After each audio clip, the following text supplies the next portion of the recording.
So good morning बच्चों। आज chemistry का हमारा नेक्स्ट टॉपिक है केमिकल प्रॉपर्टीज़ ऑफ मेटल्स। ठीक है, तो आज इस टॉपिक में हम पढ़ेंगे metals reaction with oxygen, metal reaction with water, metal reaction with acids and metal reaction with solution of other metal salts.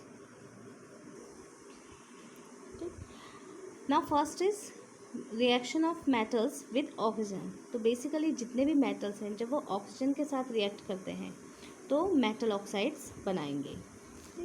In in properties को हम आगे भी डिस्कस करेंगे। अगर मेटल्स वाटर के साथ रिएक्ट करेंगे तो metal oxide plus hydrogen gas evolve करते हैं। साथ में मेटल ऑक्साइड जब वाटर के साथ रिएक्ट करेगा तो मेटल हाइड्रोक्साइड बनाएगा। थर्ड प्रॉपर्टी है मेटल जब एसिड के साथ रिएक्ट करेगा तो सॉल्ट फॉर्म करेगा और हाइड्रोजन गैस इवॉल्व होगी, या फिर सॉल्ट फॉर्म करेगा और वाटर इवॉल्व होगा। यह आपने सेकंड चैप्टर में भी पढ़ा है। And fourth one with solution of other metal salts. तो इस कंडीशन में जो रिएक्टिव मेटल होगा वो डिस्प्लेस करेगा लेस रिएक्टिव मेटल को। तो ये एक तरीके से क्या हो गई, डिस्प्लेसमेंट रिएक्शन होगी। तो अब हम स्टार्ट करेंगे reaction of metals with oxygen. तो देखिए, जब भी कोई मेटल ऑक्सीजन के साथ रिएक्ट करेगा तो वो अलग अलग तरीके से रिएक्ट करेगा। वो डिपेंड करेगा कि जो मेटल है उसकी केमिकल रिएक्टिविटी कैसी है। कुछ होंगे जो ऑक्सीजन के साथ रूम टेम्परेचर पे भी रिएक्ट करेंगे। रूम टेम्परेचर मतलब कि नॉर्मली हमने रखा हुआ है और वो रिएक्ट कर जाए। कुछ ऐसे होंगे जो इनको हमें थोड़ा सा हीट करना पड़ेगा, ज़्यादा नहीं, थोड़ा सा हीट करना पड़ेगा, तब जाके ऑक्सीजन के साथ रिएक्ट करेंगे। कुछ ऐसे होंगे जिनको स्ट्रॉन्ग हीट करना पड़ेगा, और कुछ ऐसे होंगे जिनको हम जो रिएक्ट ही नहीं करेंगे। तो ऐसे भी कुछ मेटल्स हैं। तो देखिए यहाँ पे इसमें रिएक्टिव सीरीज ऑफ मेटल्स क्या है। देखिए, सोडियम है, मैग्नीशियम है, जिंक, आयरन, कॉपर और एजी मीन्स सिल्वर। तो इसी जो मैंने अभी एग्जांपल दिया था, तो जैसे इसमें देखिए ये सोडियम मेटल जो होता है वो अगर हम रूम टेम्परेचर नॉर्मली अगर हम ऐसे ही रख दें तो वो क्या है, डायरेक्ट ऑक्सीजन के साथ रिएक्ट कर देगा। और इसी तरीके से जो हमारा पोटेशियम है वो भी रिएक्ट करता है रूम टेम्परेचर पे। इसीलिए जो पोटेशियम और सोडियम मेटल होता है इसको हम केरोसिन ऑयल के अंदर स्टोर करके रखते हैं, ताकि उनका ऑक्सीजन के साथ डायरेक्ट रिएक्ट ना हो ही उनमें कोई मॉइस्चर डेवलप हो। सेकेंड वन में है, इसमें कई ऐसे मेटल्स भी मेटल ऑक्साइड्स होते हैं जो क्या होता है, वाटर में इंसॉल्युबल होते हैं। लेकिन कुछ ऐसे होते हैं, मतलब मैक्सिमम जो होते हैं वो वाटर में इंसॉल्युबल होते हैं, लेकिन कुछ मेटल ऑक्साइड्स ऐसे होते हैं जो वाटर में डिजॉल्व हो जाते हैं। इसी में हमारा सोडियम और पोटेशियम भी आता है। Next one is magnesium metal जो होता है वो ऑक्सीजन पे रूम टेम्परेचर पे रिएक्ट नहीं करता। मतलब अगर हमने मैग्नीशियम मेटल ऐसे कमरे में रखा हुआ है तो वो रिएक्ट नहीं करेगा। तो अगर हम ये चाहते हैं कि मैग्नीशियम ऑक्सीजन के साथ रिएक्ट करे तो हमें उसे थोड़ा सा हीट करना पड़ेगा, और हीट करने के बाद एज वी नो कि वो क्या बनाएगा, मेटल ऑक्साइड बनाएगा। Third one is iron. अब देखिए आयरन क्या होता है, लोगों के घर में आयरन की कढ़ाइयाँ होती हैं। ठीक है, तो आयरन की कढ़ाइयाँ वो नॉर्मली रखी हुई है, वो रिएक्ट करेगी नहीं करेगी। तो आयरन जो होता है वो रिएक्ट नहीं करता, नॉर्मली भी रिएक्ट नहीं करता, हीट करने पे भी रिएक्ट नहीं करता। लेकिन आयरन फिलिंग्स जो होती हैं, आयरन फिलिंग्स को आप एक तरीके से कहते हैं आयरन के छोटे छोटे पीसेस।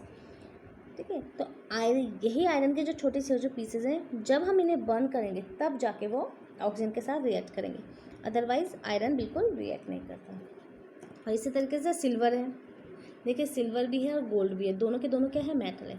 तो अगर हम इनको रखेंगे तो क्या है, वो ऑक्सीजन के साथ रिएक्ट नहीं करते हैं। यहाँ पे कॉपर भी है। जो हमारा कॉपर है इसको भी अगर हम स्ट्रॉन्ग हीट करेंगे एयर में तो वो क्या है, रिएक्ट नहीं, वो बर्न नहीं होता, वो एज इट इज़ रहता है। लेकिन अगर हम इसे बहुत ज़्यादा ही प्रोलॉन्ग हीटिंग, मतलब बहुत एक्सट्रीम टेम्परेचर पे अगर हम इसे हीट कर दें तब जाके वो कॉपर ऑक्साइड फॉर्म करेगा।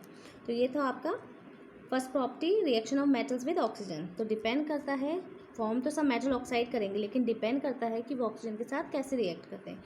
कोई रूम टेम्परेचर पे रिएक्ट करता है, किसी को स्ट्रॉन्ग हीट करना पड़ता है, कोई रिएक्ट ही नहीं करता।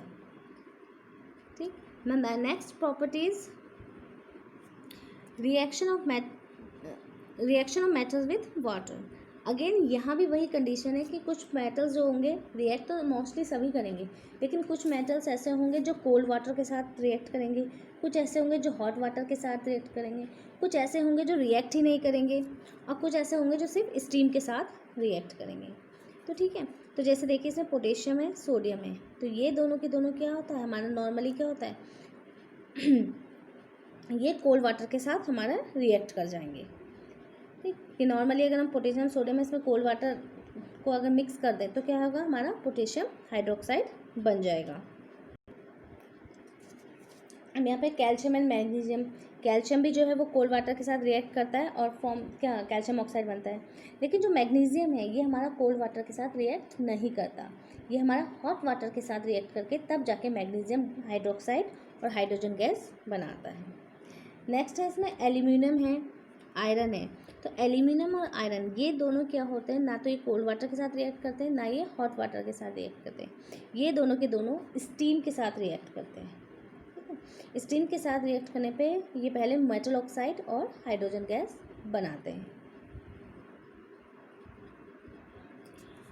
And last one PB lead, copper, gold, silver, ये सबके सबके यहाँ वाटर के साथ रिएक्ट नहीं करते।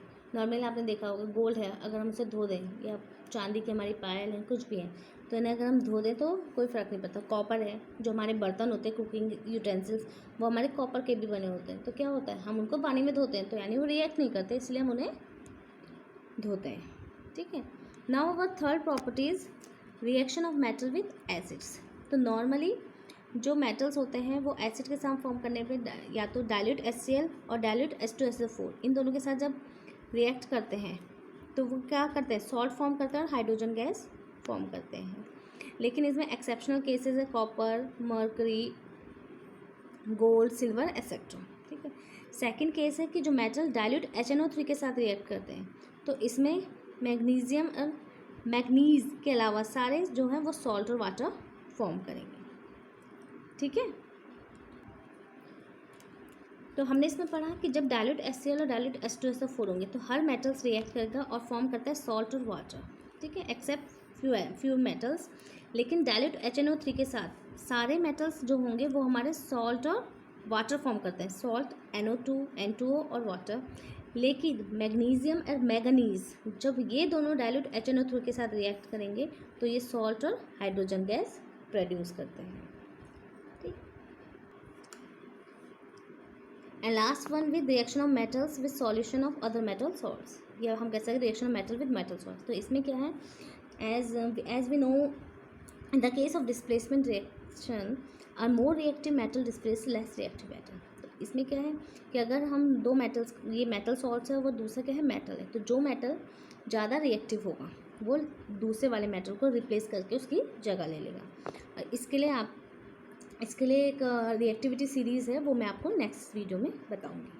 तो जो ये केमिकल प्रॉपर्टीज़ है मेटल्स की, आप इसको क्लियरली एक बार से ढंग से पढ़ लीजिएगा। तो मोस्टली इंपॉर्टेंट पॉइंट्स ये है कि मेटल जब ऑक्सीजन के साथ रिएक्ट करे तो मेटल ऑक्साइड बनाएगा, वाटर के साथ रिएक्ट करे तो मेटल ऑक्साइड और हाइड्रोजन गैस बनाएगा। फर्दर मेटल ऑक्साइड वाटर के साथ रिएक्ट करके मेटल हाइड्रोक्साइड बनाते हैं। एसिड के साथ सॉल्ट और हाइड्रोजन गैस प्रोड्यूस होगी या सॉल्ट प्लस वाटर प्रोड्यूस होगा। और मेटल सॉल्ट्स के साथ क्या होगा कि वो जो मोर रिएक्टिव मेटल है वो लेस रिएक्टिव मेटल को डिस्प्लेस कर देगा। That's it for today.